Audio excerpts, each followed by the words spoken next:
I struggled my whole life, but I ran from it. So I started realizing, man, I got to start facing the struggle, and I got to be mentally strong for the struggle. So that's why I started coming up with I'm training for life.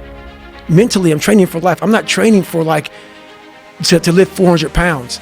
And I found out on my own pretty much is that through discipline, through self-discipline, through repetition, through tons of repetition of the same thing that you don't want to do. And that's the key thing.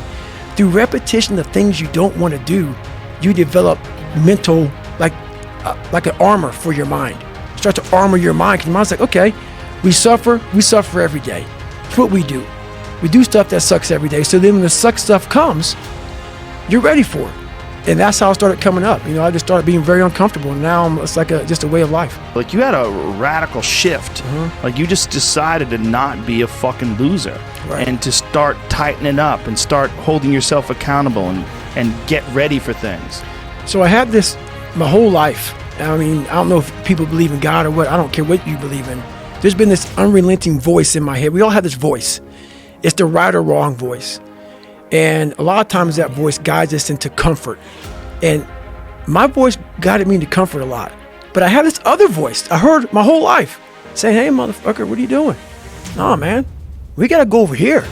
We got to go over here to that rock pile over in the fucking corner where nobody's at. That's where victory's at. We're over there in that corner. So this voice was giving me all these answers. Now, I wasn't a real smart kid growing up, but I had this crazy voice in my head saying, over there is where the fucking answers are. And I didn't want to listen to it because over there was pain. Over there was me looking in the mirror. Over there was me being accountable for all these things I went through my life. Even though people put them on me, it's now mine to own. And I didn't want to go over there by myself, but I had to. And this voice was guiding me there. It's God, whatever you want to call it. But that's what it was in me. Do you think that's just what when you separate yourself from your ego and what your insecurities and all if you were giving yourself advice, you would say that's what the thing is to do. So do you think that's what it was, like your subconscious or you stripped away from all the bullshit when you couldn't lie to yourself because it's a voice in your head? That's exactly it. It's exactly it. Because it knew. It knew. I was a character. I was trying to find myself through a character. I was making different hairstyles and sagging my pants, and I was off. Man. I was a clown. I was a clown, and I was like, this is not where you're supposed to be in life, man. I was the funny dude that came into school, like Criss Cross came out when I was in high school. So my pants were backwards. I said, I'm gonna have my pants backwards, sag down past my ass crack, shirt turned backwards with a toothbrush in my mouth with the reverse part. The reverse part is your head is shaved and you have some hair on top. Just a little piece of hair versus like a part through hair. The part was on a bald head. So it was just, I would sit at home, instead of studying, I would think about what can I do to impress the motherfucker at school. Wow. And that became my life.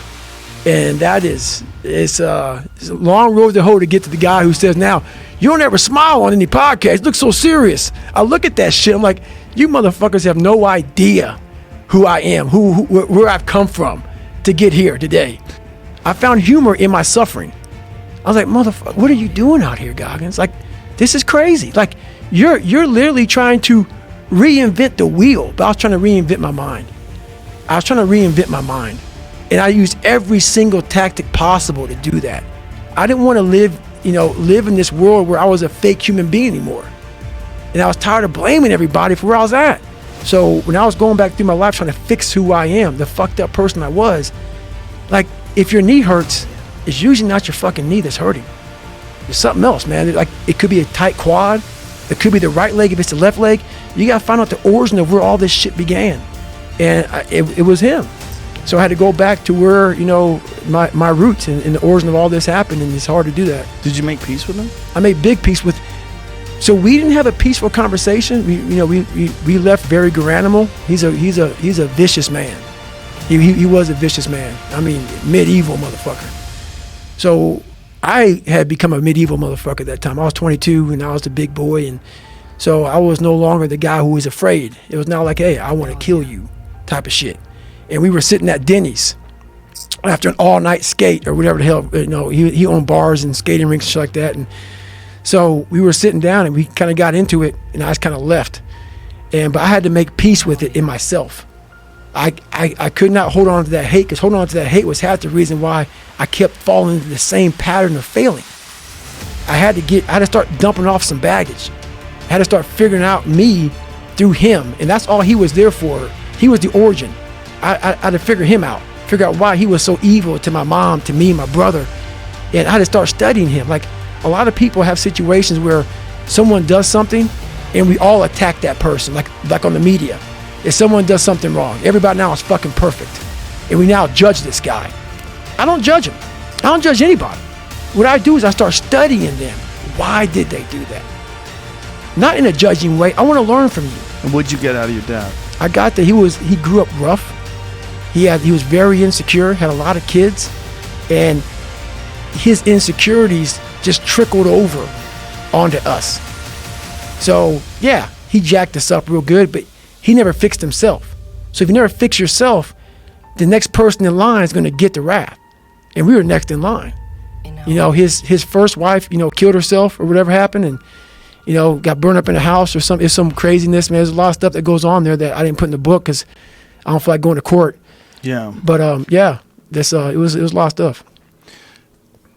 One of the great parts about this book is that you detail exactly what was going through your mind in terms of like your weaknesses and how you had failed, and then it's not just one time. Like you do the thing in high school where you get your shit together, and then you join the military, and then you wind up getting fat again, and then when you have to lose 106 pounds in 3 months to qualify for SEAL training. For SEAL training, yep. That's insane. Yeah, because what I realized at that time, once again, I failed again. I thought, so what you're talking about is I took this ASVAB test. I didn't know how to read and write pretty much in high school. I was like at 4th grade reading level. And I took that test a few times, and I finally passed it. And when I passed it, I actually drove my car to the daggone airport and watched planes take off, because I was like, I'm gonna be on one of those planes one day going to Air Force boot camp. So I always fixed the things on the surface. So if I couldn't read and write, I learned to read and write. I would always fix these things on the surface level. And so whenever something hard would raise its ugly head, I didn't have any kind of tools to handle it. Like, man, I thought I fixed this already, man. But no, I didn't go deep into the dungeon of my soul to say, okay, what is making you a quitter? What is making you a weak man? What is making you afraid? And so that's why I kept on quitting and going back to start, or not knowing how to get through hard times. And that's why I always tell people, I'm not a theorist. I didn't study, I didn't study a fucking book. I literally put myself in a fire repeatedly, like a sword. You put a sword in the fire repeatedly and repeatedly. If you keep on doing that, you're going to get a nice sword. And then you keep on beating it. You got to beat the shit out of it. And that's what I am. Yeah. I became that. I said, okay, we can't quit. We got to figure out why you are this pussy. Why are you this pussy, man? What is wrong with you? What's going on here? So I kept on putting the sword back in the daggone fire, and I just beat it harder. And I beat it harder. Before I knew it, I started realizing, all right, man, the brain is starting to get hard. The brain is starting to get hard. I'm no longer a theorist. I'm now a practitioner. I put it in hell. I dissected it while it's in hell, because you can't dissect anything in a normal environment. You can't dissect anything in 72-degree weather. You must put it in the fucking freezer and freeze the fuck out of it. And then you dissect it. Dissect it when it's miserable. Dissect the brain when all it's thinking about is, I need to get out of here, man. I want to get out of the fucking freezer. Open the door. And you said, nah, 5 more seconds, man. 5 more seconds in the freezer. And that's when you start to pick that brain apart. And that's what all this stuff did to me. I kept on putting myself back into the freezer or the fire and beating the shit out of myself, mentally and physically. Before I knew it, this is what happened.